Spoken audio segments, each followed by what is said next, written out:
It was a hot summer afternoon in the rugged deserts of the American Southwest. The sun blazed down on the land, casting long shadows over the cactus and sagebrush. Azani, a young Apache girl, had been taught all her life to respect the harshness of the land and the traditions of her people.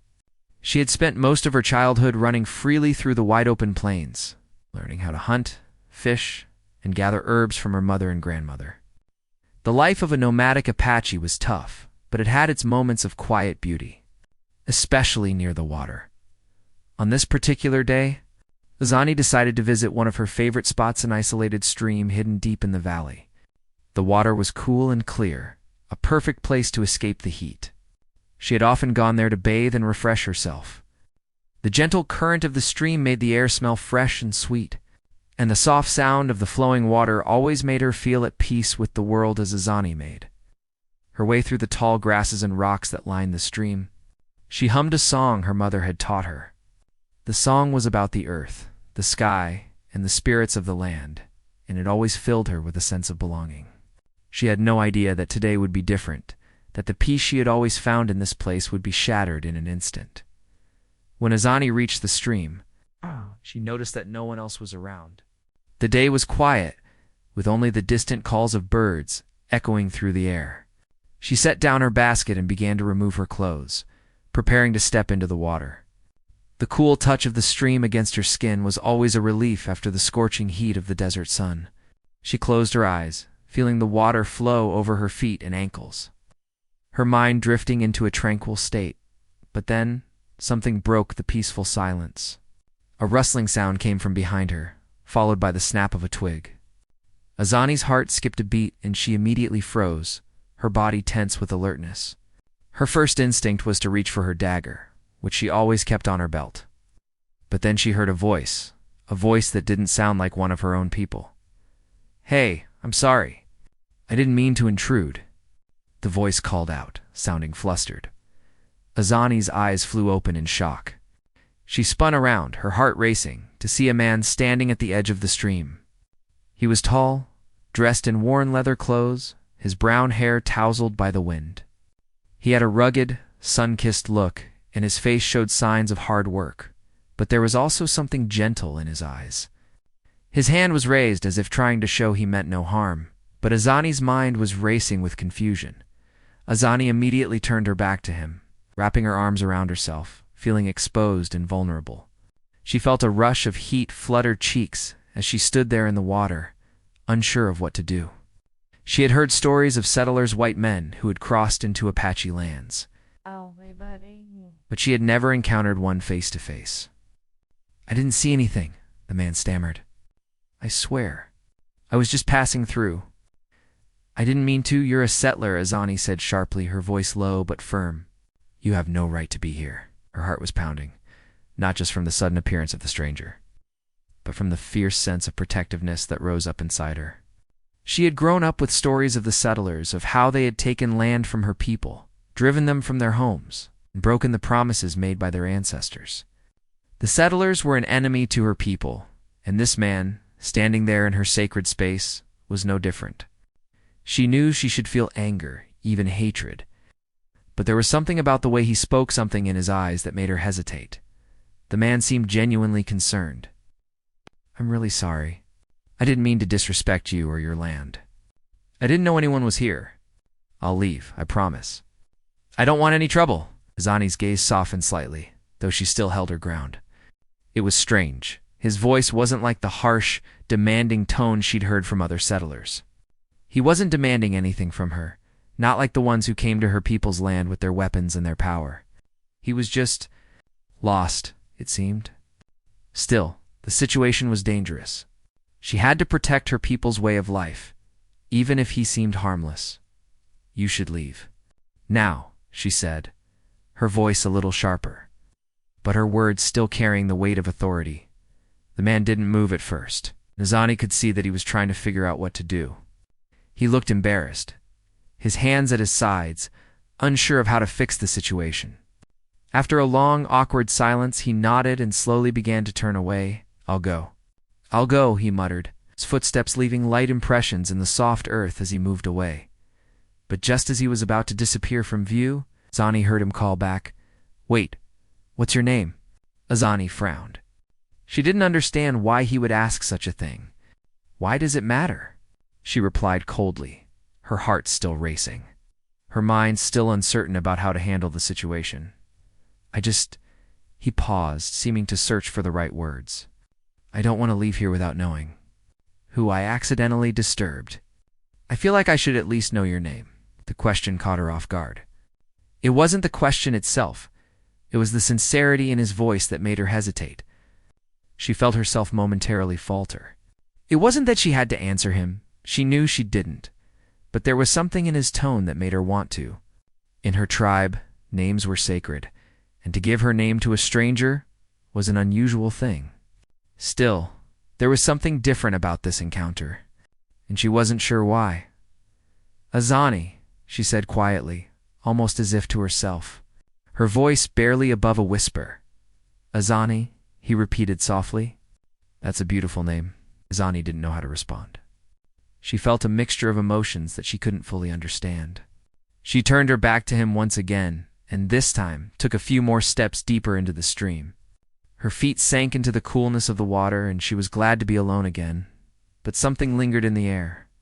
It wasn't just the strange feeling she had about the man, but the tension in the moment, the feeling that their encounter, though brief, had left an imprint on her as the man walked away.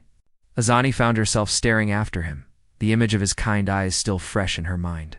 She quickly shook her head, trying to rid herself of the thought. She had no time to worry about strange men in the desert. But as the sun began to dip below the horizon, casting the land in a soft, golden glow, Azani couldn't help but wonder if she had just witnessed the beginning of something she could never have imagined. She didn't know then that her life would never be the same again.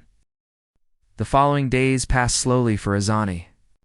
She tried to push the memory of the settler, Luke, from her mind, but it lingered in the back of her thoughts, like a whisper she couldn't quite ignore. She returned to her daily routines, spending time with her family, helping her mother with the cooking, and gathering herbs with her grandmother.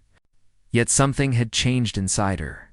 The peaceful moments by the stream, the quiet time she had spent thinking and reflecting, were still with her.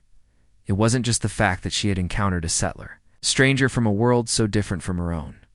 It was the way he had looked at her, with kindness and respect. Not the usual anger or judgment she was accustomed to seeing from outsiders. And then there were his words, the way he had tried to apologize, the way he had spoken of not wanting to cause harm. It was different from the usual confrontations she had heard about, but Azani knew better than to let these feelings distract her for long. She had been raised with a deep sense of responsibility to her people, to the Apache way of life.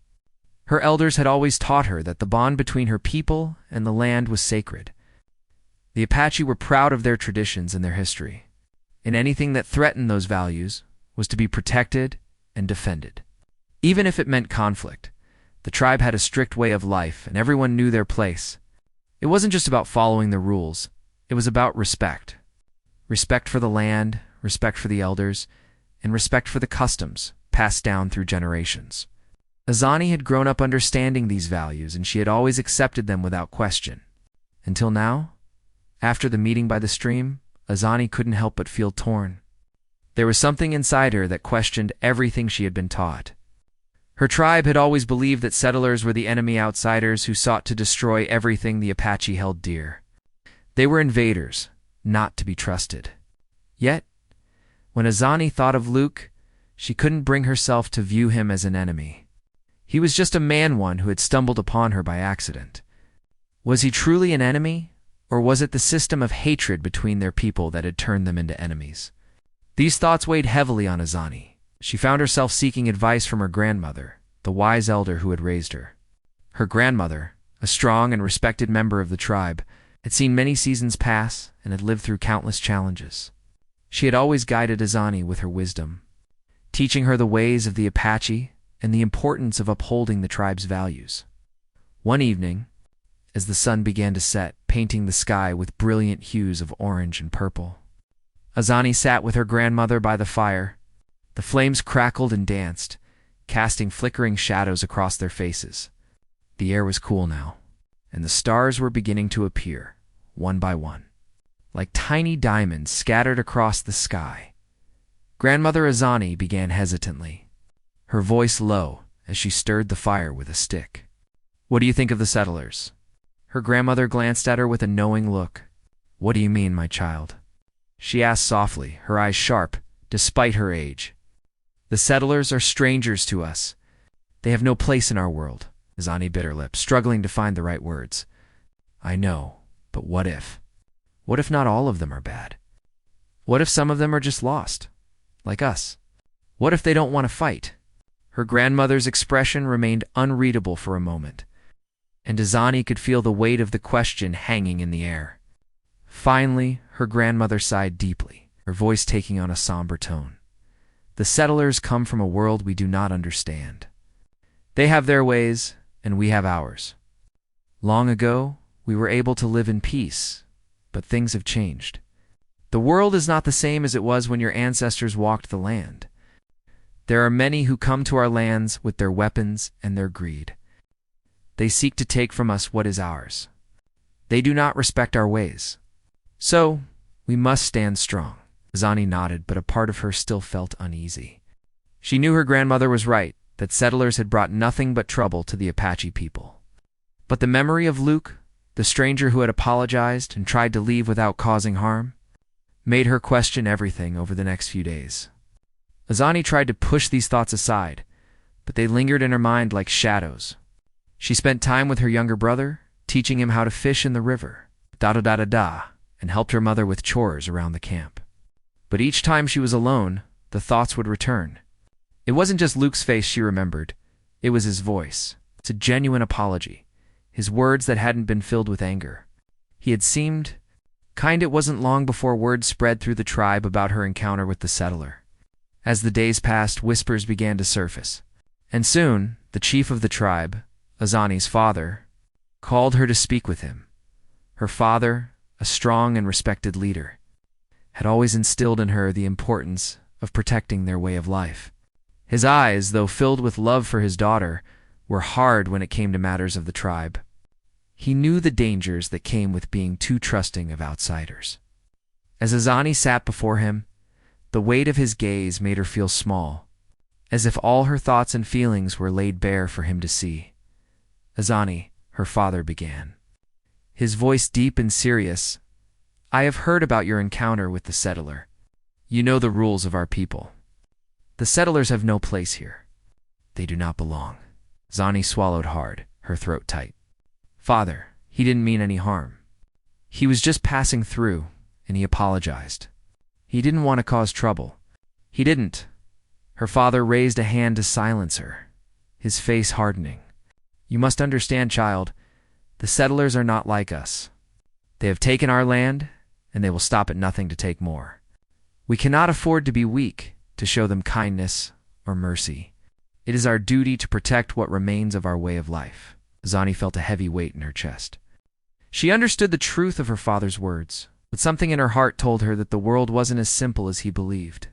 She knew the tribe had suffered because of the settlers, but she couldn't ignore the feelings she had experienced when she met Luke. There was more to the world than just the enemies she had been taught to fear. Her father's voice broke through her thoughts. "I trust you understand the importance of this. We cannot afford any distractions. Do not let your heart lead you astray, Azani. The safety of our people is more important than any fleeting encounter with a stranger." Azani nodded, her heart heavy with conflict. She had always trusted her father, but this time, she wasn't sure if she could follow the path he was laying out for her. The questions inside her were only growing stronger, and she couldn't ignore them much longer. But she knew better than to challenge her father, especially when it came to matters of the tribe. For now, she would have to keep her thoughts to herself as she walked away from her father's tent. Her mind was swirling with confusion and doubt. She had never felt so torn between loyalty to her people and the feeling that there was more to the world than what she had been taught. But one thing was certain: her life and the life of her people was about to change forever. The days following her conversation with her father were heavy with uncertainty. Azani could not shake the feeling that the world around her was changing. Even if the tribe insisted on holding tightly to their traditions, every time she looked at her father, she saw a deep resolve in his eyes, a resolve to protect their people, to defend what they had left, and to keep them strong in the face of the world that seemed to be encroaching upon their land. But as much as she respected her father, she couldn't ignore the questions that had started to take root in her mind. Was there another way to live? Was there another way to see the world? For the next few days, Azani busied herself with her usual tasks. She helped her mother gather herbs, spent time with her younger brother, teaching him how to set snares, and listened to the elders recount stories by the fire. Yet no matter how hard she tried to focus on the everyday routine of her life, her thoughts kept drifting back to the encounter by the stream. She could still remember the way Luke had looked at her, his expression not one of hostility or fear, but of genuine surprise and apology. He hadn't looked at her as an enemy. The tribe had always taught her to view settlers as invaders, but Luke hadn't seemed like one. It troubled her. And even though her father's words weighed heavily on her, she couldn't ignore the pull inside her heart to understand more. There was so much she didn't know about the world beyond the valley where her people lived, and she couldn't help but wonder if maybe the world wasn't as simple as good and bad. Enemy and friend. Days turned into weeks, and the tension in the air was growing. Word had spread among the tribe that the settlers were beginning to settle in the nearby region. Pushing further into Apache lands, many of the younger members of the tribe were angry, eager to take action against these outsiders who were encroaching on their territory. The elders, however, were much more cautious. They knew that open conflict could lead to disaster, and they urged patience, urging their people to remember their traditions and not to act hastily. But the growing tensions were hard to ignore. The tribe was nervous, on edge, and many began to whisper about what to do. Azani's heart grew heavier each day, as if the weight of the tribe's future rested on her shoulders. One evening, after a long day of work, Azani found herself alone by the same stream where she had met Luke. The sun had dipped below the horizon, casting the sky in a deep purple and gold. The air was cool and crisp, and the only sound was the gentle trickling of the water as it moved over the rocks. She had come here to think, to find some clarity. But it was the same spot where her world had been turned upside down, and she wasn't sure if she could find the peace she needed as she sat by the water. Lost in her thoughts, she suddenly heard a rustling in the bushes behind her. Her heart skipped a beat, and instinctively she stood up and reached for the small knife she always kept by her side. But before she could react, she heard a familiar voice call out to her, "Azani." The voice was soft but unmistakable. She froze. It was him. Luke, her first instinct was to turn and run, to escape the strange pull she felt toward him. But something stopped her. She hadn't seen him in weeks, and yet here he was, standing in front of her once again, his face uncertain but hopeful. The same eyes that had looked at her with such kindness that day by the stream now searched her face, as if waiting for her to say something. "I didn't mean to disturb you," Luke said quickly, his voice nervous. "I've been trying to find you." He paused, his hands raised slightly as if trying to show that he meant no harm. "I need your help." Azani felt a rush of confusion flood through her. What could he possibly need her help for? They were from two completely different worlds, two different ways of life. She shouldn't even be speaking to him, let alone helping him. But there was something in his voice, something in the way he looked at her that made her hesitate. "Why are you here?" Azani asked, her voice quiet but firm. "You know it's dangerous for you to be on Apache land." Luke's face darkened, and he looked away for a moment. When he spoke again, his voice was low, almost desperate. "I know, but I had no choice. My family, my people, they need help. They're trying to settle near the valley, and they're not sure what to do. There's talk of the Apache. Well, of conflict. I don't want anyone to get hurt. I don't want to be part of that. But I don't know how to stop it." Zani's mind was racing. She had heard of the settlers moving closer to the Apache lands. There were whispers that a full-scale conflict was inevitable. The peace the tribe had fought so hard to maintain was about to be shattered. But here was Luke, standing in front of her. Not as a threat, but as someone who was caught in a situation beyond his control. She could see the desperation in his eyes, the sincerity in his voice. It wasn't just fear of the Apache, it was fear of what would happen if things escalated. He didn't want violence. He didn't want bloodshed. For a long moment, Azani said nothing. She wasn't sure how to respond. In her mind, she had been taught that settlers were enemies. But standing in front of her was a man who was clearly not like the others. He didn't speak like an enemy. He spoke as someone who was lost, as someone who didn't want to fight. "Why should I help you?" Azani asked softly, her voice shaking with uncertainty. "Why should I trust you?" Luke's expression softened. "I know I'm a stranger to you. I don't expect you to trust me. But I'm asking for your help because I don't want to see people hurt. I don't want your people or my people to suffer because of something that could have been avoided." Azani took a deep breath. The weight of the situation was immense. She knew her tribe was on the brink of war, and the choice she was facing wasn't simple. She wasn't just choosing whether to trust this man. She was choosing whether to help prevent something that could lead to destruction. If she helped him, she risked angering her own people. But if she didn't, what would happen to the settlers? What would happen to the Apache? "I can't promise anything," Azani said finally, her voice steady, though her heart was pounding. "But I'll listen. I'll help you understand my people's ways. Maybe together we can find a way to avoid a fight." Luke's eyes brightened, and for the first time, she saw a flicker of hope in them. "Thank you. That's all I ask." As they stood there by the stream, the cool evening air wrapping around them, Azani couldn't help but feel that this moment, this strange meeting, was only the beginning of something much larger. She didn't know what the future would hold, but she knew that she had made a choice. A choice that would lead her down a path she could never have imagined. For the first time in a long time, she felt the weight of her decisions that could change everything. Days passed since Azani had agreed to help Luke, and the weight of her decision seemed to grow heavier with each passing moment. She had never imagined that she would find herself in such a situation, standing at the crossroads of two worlds, so different from the other. She had been raised to view the settlers with distrust, to see them as invaders, as threats to the way of life her people had worked so hard to preserve. Yet here she was, working with Luke, a settler, to try to prevent conflict between their people.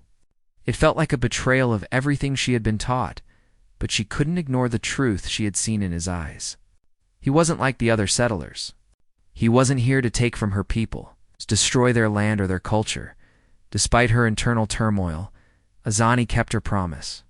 She met with Luke several times in secret, each time in the same quiet spot by the stream where they had first met. She knew she was taking a great risk.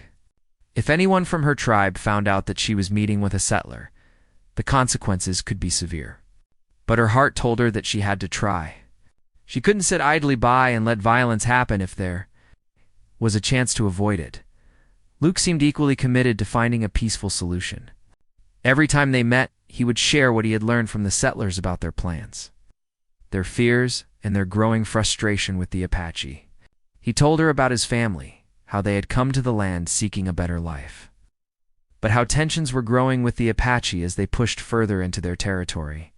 He spoke of the settlers' struggles, their fear of being driven away, and the fear that they might be forced to fight to protect their homes. "I don't want this to turn into a war," Luke said one evening, his voice low and serious. "I don't want anyone to get hurt. But it feels like things are getting out of control. I'm scared, Azani. I don't know what to do." Azani listened carefully, her thoughts turning over in her mind like the river's current. She understood his fear. Her people had lived with fear, to fear of losing their homes, fear of the settlers who had taken so much from them. But there was something in Luke's words that struck her deeply. He didn't speak like an enemy. He spoke like someone who wanted to understand. Someone who was trying to bridge the gap between two worlds that had been at odds for so long. "I don't know what we can do either," Azani replied quietly, staring into the water. "But if we don't try, there will be no hope for peace. I'll speak with my people. I'll try to make them understand, to show them that we don't have to fight." Luke's face lit up with gratitude. "Thank you," he said, his voice filled with relief.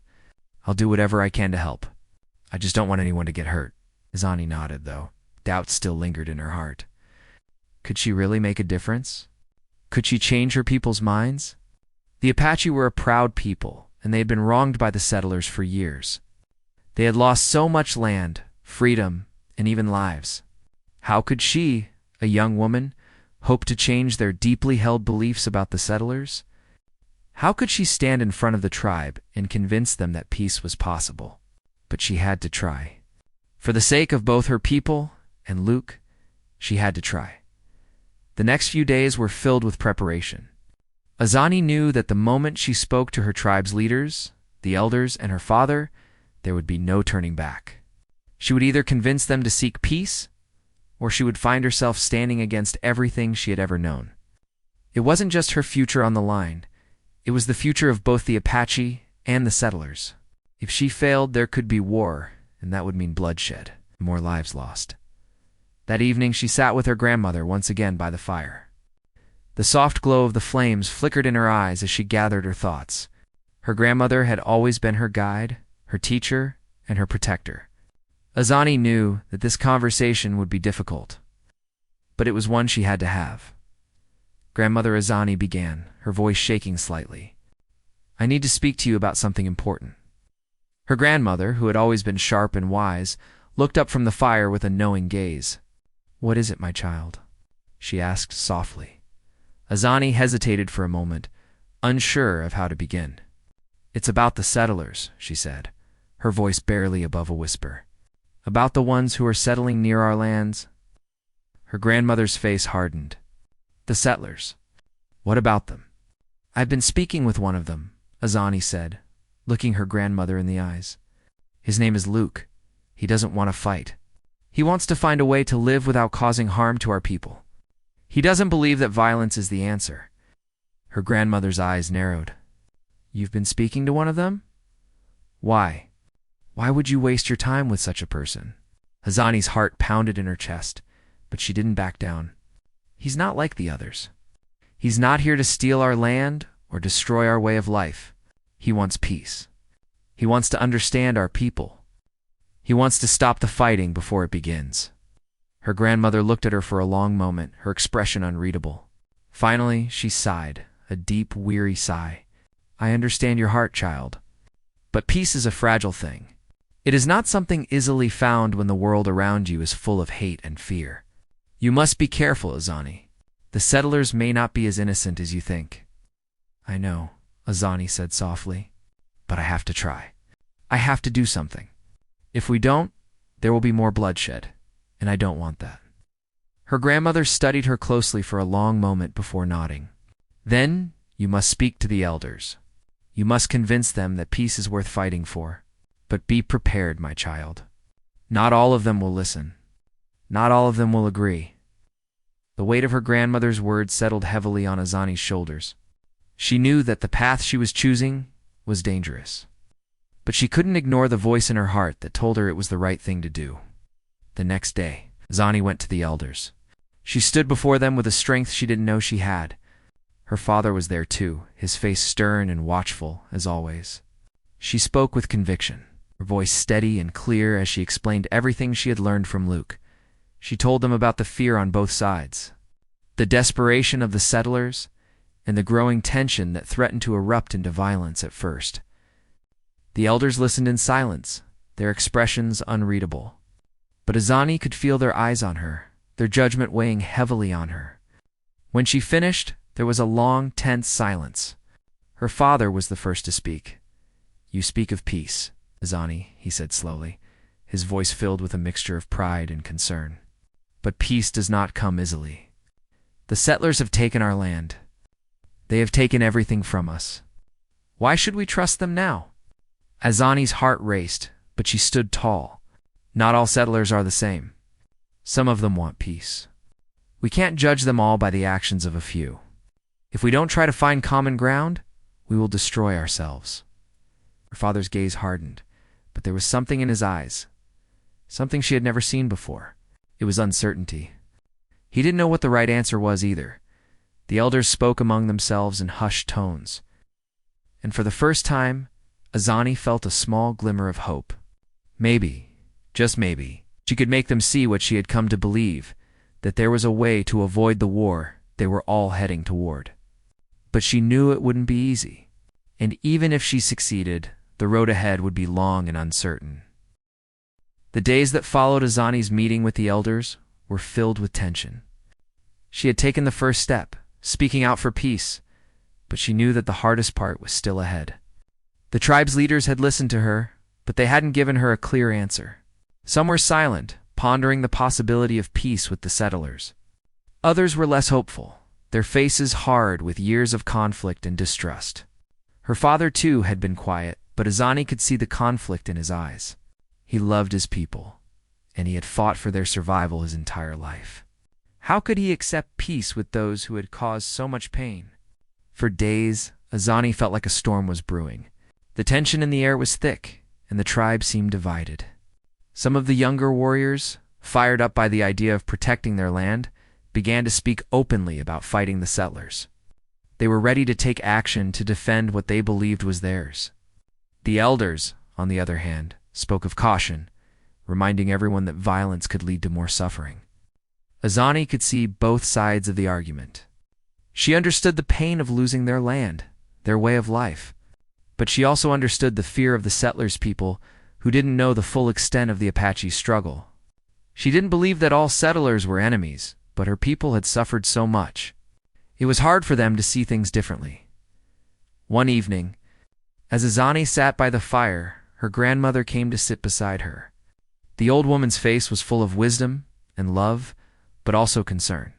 She had been silent about Azani's actions until now, but the time had come for them to talk more seriously.